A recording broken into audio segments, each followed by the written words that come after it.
बोलो श्री कृष्णचंद्र महाराज की जय। भक्तजनों, अब इसके पश्चात दूसरे अध्याय का पाठ श्रवण करते हैं।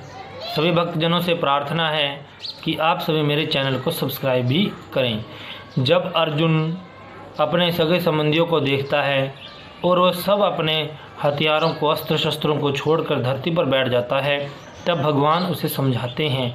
उसके विषय में इसमें वर्णन आएगा। संजय बोले, उस प्रकार करुणा से व्याप्त और आंसुओं से परिपूर्ण तथा व्याकुल नेत्रों वाले शोक युक्त उस अर्जुन के प्रति भगवान मधुसूदन ने यह वचन कहा। श्री भगवान बोले, हे अर्जुन, तुझे इस असमय में यह मोह किस हेतु से प्राप्त हुआ है? क्योंकि ना तो यह श्रेष्ठ पुरुषों द्वारा आचरित है, न स्वर्ग को देने वाला है और न कीर्ति को करने वाला है। इसलिए हे अर्जुन, नपुंसकता को मत प्राप्त हो। तुझ में यह उचित नहीं जान पड़ती। हे परंतप, हृदय की तुच्छ दुर्बलता को त्याग कर युद्ध के लिए खड़ा हो जा। अर्जुन बोले, हे मधुसूदन, मैं रणभूमि में किस प्रकार बाणों से भीष्म पितामह और द्रोणाचार्य के विरुद्ध लड़ूंगा? क्योंकि हे हरिसूदन, वे दोनों ही पूजनीय हैं। इसलिए इन महानुभाव गुरुजनों को न मार कर मैं इस लोक में भिक्षा का अन्न भी खाना कल्याणकारक नहीं समझता, कल्याणकारक समझता हूँ। अर्थात मैं इन अपने महापुरुषों को मारूंगा तो इन महापुरुषों को ना मार कर, इसलिए इन महानुभाव गुरुजनों को ना मार कर इस लोक में भिक्षा का अन्न खाना कल्याणकारक समझता हूँ। कि मैं इन गुरुजनों को नहीं मार कर, मुझे राज्य नहीं चाहिए, मुझे कुछ नहीं चाहिए, मैं इनको न मार कर भिक्षा का अन्न खाना कल्याणकारक समझता हूँ। अर्थात मैं भिक्षा मांग लूँगा, परंतु मैं इनका किसी भी प्रकार से वध नहीं करूँगा। क्योंकि गुरुजनों को मारकर भी इस लोक में रुधिर से सने हुए अर्थ और काम रूप भोगों को ही तो भोगूंगा। हम यह भी नहीं जानते हमारे लिए युद्ध करना और न करना, इन दोनों में कौन सा श्रेष्ठ है। अथवा यह भी नहीं जानते कि हम जीतेंगे या हमको वो जीतेंगे। और जिनको मारकर हम जीना भी नहीं चाहते, वे ही हमारे आत्मीय धृतराष्ट्र के पुत्र हमारे मुकाबले में खड़े हैं। इसलिए कायरतारूप दोष से उपहत हुए स्वभाव वाला तथा धर्म के विषय में मोहित चित्त हुआ मैं आपसे पूछता हूँ कि जो साधन निश्चित कल्याणकारक हो वह मेरे लिए कहिए। क्योंकि मैं आपका शिष्य हूँ, इसलिए आपके शरण हुए मुझको भी शिक्षा दीजिए।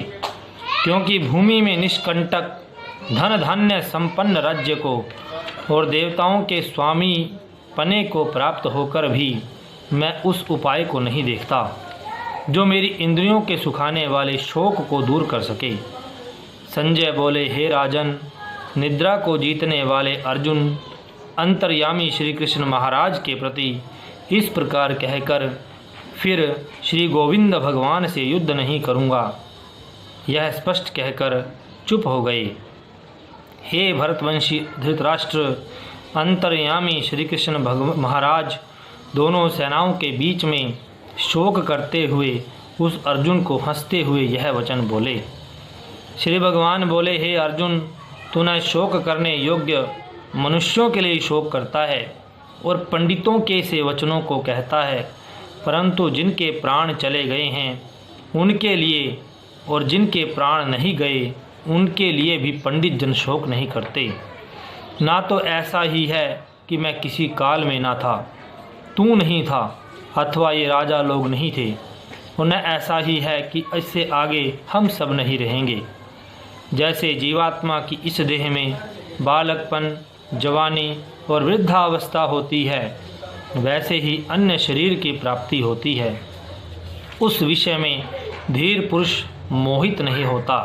हे कुंती पुत्र, सर्दी गर्मी और सुख दुख को देने वाले इंद्रिय और विषयों के संयोग तो उत्पत्ति विनाशशील और अनित्य हैं। इसलिए हे भारत, उनको तू सहन कर, क्योंकि हे पुरुष श्रेष्ठ, सुख दुख को समान समझने वाले जिस धीर पुरुष को ये इंद्रिय और विषयों के संयोग व्याकुल नहीं करते, वह मोक्ष के योग्य नहीं होता। असत वस्तु की तो सत्ता नहीं और सत का अभाव नहीं। इस प्रकार इन दोनों का ही तत्वज्ञानी पुरुषों द्वारा देखा गया है। नाश रहित तो तू उसको जान, जिससे यह संपूर्ण जगत दृश्य वर्ग व्याप्त है। इस अविनाशी का विनाश करने में कोई भी समर्थ नहीं। इस नाश रहित अप्रमेय नित्य स्वरूप जीवात्मा के ये सब शरीर नाशवान कहे गए हैं। इसलिए हे भरतवंशी अर्जुन, तू युद्ध कर। जो इस आत्मा को मारने वाला समझता है तथा जो इसको मरा मानता है, वे दोनों ही नहीं जानते, क्योंकि यह आत्मा वास्तव में न तो किसी को मारता है न किसी के द्वारा मारा जाता है। यह आत्मा किसी काल में भी न तो जन्मता है न मरता है, ना यह उत्पन्न होकर फिर होने वाला ही है, क्योंकि यह अजन्मा, नित्य, सनातन और पुरातन है। शरीर के मारे जाने पर यह नहीं मारा जाता। हे पृथा पुत्र अर्जुन, जो पुरुष इस आत्मा को नाश रहित, नित्य, अजन्मा और अव्यय जानता है, वह पुरुष कैसे किस से मरवाता है और कैसे किसको मारता है। जैसे मनुष्य पुराने वस्त्रों को त्याग कर दूसरे नए वस्त्रों को ग्रहण करता है, वैसे ही जीवात्मा पुराने शरीरों को त्याग कर दूसरे नए शरीरों को प्राप्त होता है। इस आत्मा को शस्त्र नहीं काट सकता, इसको आग नहीं जला सकती, इसको जल नहीं गला सकता और वायु नहीं सुखा सकती, क्योंकि यह आत्मा अच्छेद्य है। यह आत्मा अदाह्य और आक्लेद्य और निःसंदेह अशोष्य है, तथा यह आत्मा नित्य, सर्वव्यापी, अचल, स्थिर रहने वाला और सनातन है। यह आत्मा अव्यक्त है, यह आत्मा अचिंत्य है और यह आत्मा विकार रहित कहा जाता है। इससे हे अर्जुन, इस आत्मा को उपयुक्त प्रकार से जानकर तू शोक करने के योग्य नहीं है, अर्थात तुझे शोक नहीं करना उचित नहीं। किंतु यदि तू इस आत्मा को सदा जन्मने वाला तथा सदा मरने वाला मानता है, तो भी हे महाबाहु, तो इस प्रकार शोक करने को योग्य नहीं, क्योंकि इस मान्यता के अनुसार जन्म हुए की मृत्यु निश्चित है और मरे हुए का जन्म निश्चित है। इससे भी इस बिना उपाय वाले विषय में तू शोक करने को योग्य नहीं। हे अर्जुन, संपूर्ण प्राणी जन्म से पहले अप्रकट थे, मरने के बाद अप्रकट हो जाने वाले हैं, केवल बीच में ही प्रकट हैं। ऐसी स्थिति में क्या शोक करना। कोई एक महापुरुष ही इस आत्मा को आश्चर्य की भांति देखता है और वैसे ही दूसरा कोई महापुरुष ही इसके तत्व का आश्चर्य की भांति वर्णन करता है, तथा दूसरा कोई अधिकारी पुरुष ही इसे आश्चर्य की भांति सुनता है और कोई तो सुनकर भी इसको नहीं जानता। हे अर्जुन, यह आत्मा सबके शरीर में सदा ही अवध्य है। इस कारण संपूर्ण प्राणियों के लिए तू शोक करने के योग्य नहीं, तथा अपने धर्म को देखकर भी तू भय करने योग्य नहीं। तुझे भय नहीं करना चाहिए, क्योंकि क्षत्रिय के लिए धर्मयुक्त युद्ध से बढ़कर दूसरा कोई कल्याणकारी कर्तव्य नहीं।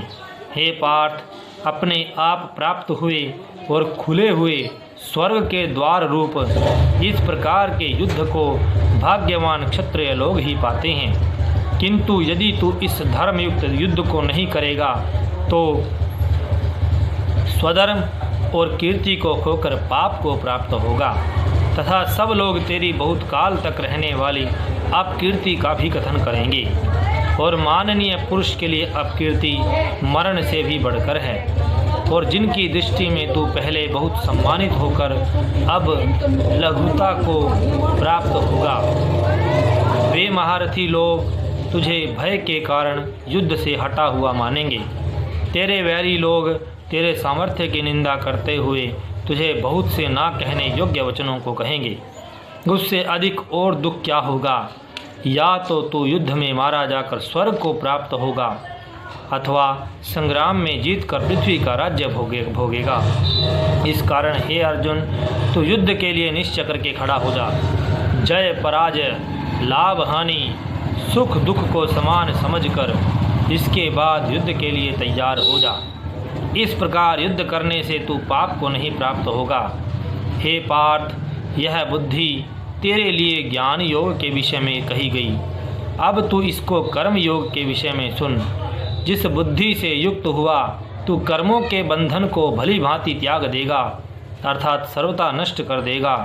इस कर्म योग में आरंभ का अर्थात बीज का नाश नहीं है, उल्टा फल रूप दोष भी नहीं है, बल्कि इस कर्म योग रूप धर्म का थोड़ा सा भी साधन जन्म मृत्यु रूप महान भय से रक्षा कर लेता है। हे अर्जुन, इस कर्म योग में निश्चयात्मिका बुद्धि एक ही होती है, किंतु अस्थिर विचार वाले विवेकहीन सकाम मनुष्यों की बुद्धियां निश्चय ही बहुत भेदों वाली अनंत होती हैं। हे अर्जुन, जो भोगों में तन्मय हो रहे हैं, जो कर्म फल के प्रशंसक वेद वाक्यों में ही प्रीति रखते हैं, जिनकी बुद्धि में स्वर्ग ही परम प्राप्य वस्तु है और जो स्वर्ग से बढ़कर दूसरी कोई वस्तु ही नहीं, ऐसा कहने वाले हैं, वे अविवेकी जन इस प्रकार की जिस पुष्पित अर्थात दिखाऊ शोभायुक्त वाणी को कहा करते हैं कि जो कि जन्म रूप कल्प कर्म फल देने वाली एवं भोग तथा ऐश्वर्य की प्राप्ति के लिए नाना प्रकार की बहुत सी क्रियाओं का वर्णन करने वाली है। उस वाणी द्वारा जिसका चित्त हर लिया गया है, जो भोग और ऐश्वर्य में अत्यंत आसक्त है, उन पुरुषों की परमात्मा में निश्चयात्मिका बुद्धि नहीं होती। हे अर्जुन, वेद उपयुक्त तीन प्रकार से तीनों गुणों के कार्य रूप समस्त भोगों एवं उनके साधनों का प्रतिपादन करने वाले हैं। इसलिए तू उन भोगों एवं उनके साधनों में आसक्तिहीन, हर्ष शोकादि द्वंद्वों से रहित नित्य वस्तु परमात्मा में स्थित योग क्षेम को न चाहने वाला और स्वाधीन अंतःकरण वाला हो। सब ओर से परिपूर्ण जलाशय के प्राप्त हो जाने पर छोटे जलाशयों में मनुष्य का जितना प्रयोजन रहता है, ब्रह्म को तत्व से जानने वाले ब्राह्मण का समस्त वेदों में उतना ही प्रयोजन रह जाता है। तेरा कर्म करने में अधिकार है, उसके फलों में कभी नहीं। इसलिए तू कर्मों के फल का हेतु मत हो तथा तेरी कर्म न करने में आसक्ति न हो। हे धनंजय, तू आसक्ति को त्याग कर तथा सिद्धि और असिद्धि में समान बुद्धि वाला होकर योग में स्थित हुआ कर्तव्य कर्मों को कर। समत्व ही योग कहलाता है। इस समत्व रूप बुद्धि योग से सकाम कर्म अत्यंत ही निम्न श्रेणी का है। इसलिए हे धनंजय, तू समबुद्धि में ही रक्षा का उपाय ढूंढ, अर्थात बुद्धि योग का ही आश्रय ग्रहण कर, क्योंकि फल के हेतु बनने वाले अत्यंत दीन है।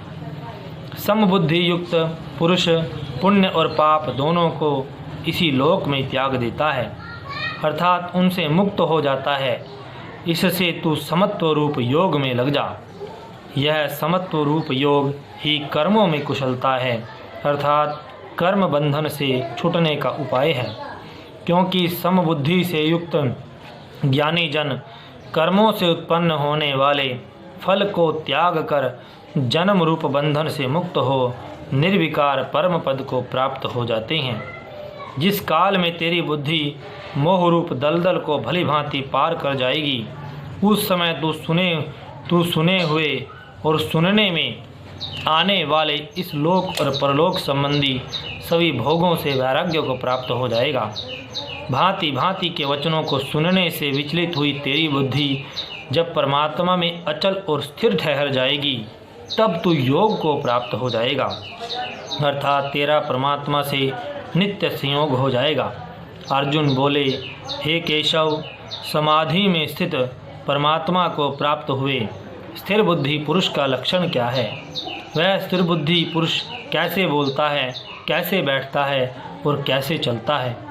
श्री भगवान बोले, हे अर्जुन, जिस काल में यह पुरुष मन में स्थित संपूर्ण कामनाओं को भली भांति त्याग देता है और आत्मा से आत्मा में ही संतुष्ट रहता है, उस काल में वह स्थित प्रज्ञ कहा जाता है।